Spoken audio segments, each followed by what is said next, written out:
భారత్లో డిజిటల్ చెల్లింపుల వ్యవస్థ భారీగా అందుబాటులోకి వచ్చింది.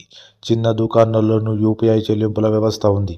ఫలితంగా క్యాష్ తీసుకువెళ్లాల్సిన అవసరం లేకుండా స్మార్ట్ ఫోన్ల ద్వారా నేరుగా నగదు బదిలీ చేస్తున్నారు. షాపింగ్ దగ్గర నుంచి చిరు దుకాణాల్లోనూ యూపీఐ యాప్ల ద్వారా చెల్లింపులు చేస్తున్నారు. ఈ వ్యవస్థ ఎంతో సౌకర్యవంతంగా ఉంది.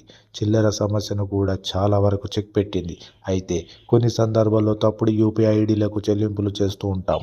అయితే ఇలాంటి పరిస్థితుల్లో నగదును ఎలా రికవరీ చేయాలో చాలామందికి అవగాహన లేదు.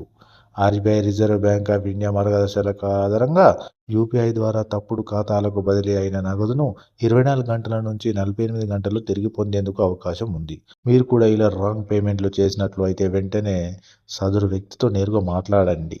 జరిగిన తప్పును గురించి వివరించి మీకు రావాల్సిన నగదును వెనక్కి ఇవ్వమని కోరండి. ఏదైనా సందర్భంలో సదరు వ్యక్తి అందుబాటులోకి రాకపోయినా, నగదు వెనక్కి ఇచ్చేందుకు అంగీకరించకపోయినా చట్ట ప్రకారం ముందుకు వెళ్లాల్సి ఉంటుంది. ఇలాంటి సందర్భాల్లో మీ యూపీఐ యాప్ కస్టమర్ కేర్కు ఫిర్యాదు చేయాలి మరియు మీ ట్రాన్సాక్షన్ ఐడి సహా ఇతర వివరాలను వారికి అందించాలి మరియు వారు అడిగిన ప్రతి వివరాలను సమర్పించాలి.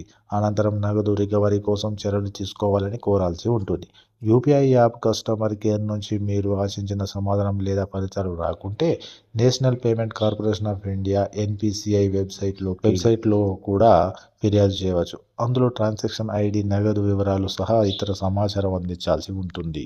నగదు రికవరీ చేసేందుకు ఈ విధానం ఉపయోగపడుతుంది.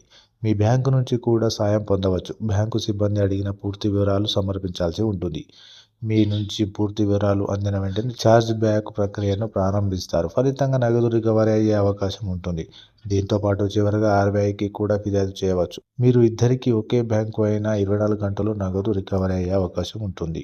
అదే వేర్వేరు బ్యాంకులు అయితే మాత్రం సమస్య పరిష్కారానికి అధిక సమయం తీసుకునే అవకాశం ఉంది. అయితే మీ దగ్గరున్న ట్రాన్సాక్షన్ వివరాలను బ్యాంకులకు అందించాల్సి ఉంటుంది. గతంలో పోలిస్తే భారత్లో డిజిటల్ పేమెంట్ల వ్యవస్థ భారీగా పుంజుకుంది. తక్కువ ధరకే స్మార్ట్ఫోన్లు, డేటా అందుబాటులోకి రావడం సహా అవగాహన పెరగడం కూడా ఇందుకు కారణం. ఈ పద్ధతి వల్ల చిల్లర సమస్యకు చాలా వరకు పరిష్కారం లభించింది మరియు యూపీఐ యాప్ల ఇంటర్ఫేస్ కూడా సులభంగా ఉండడం వల్ల చాలామంది సౌకర్యవంతంగా వినియోగించుకోగలుగుతున్నారు.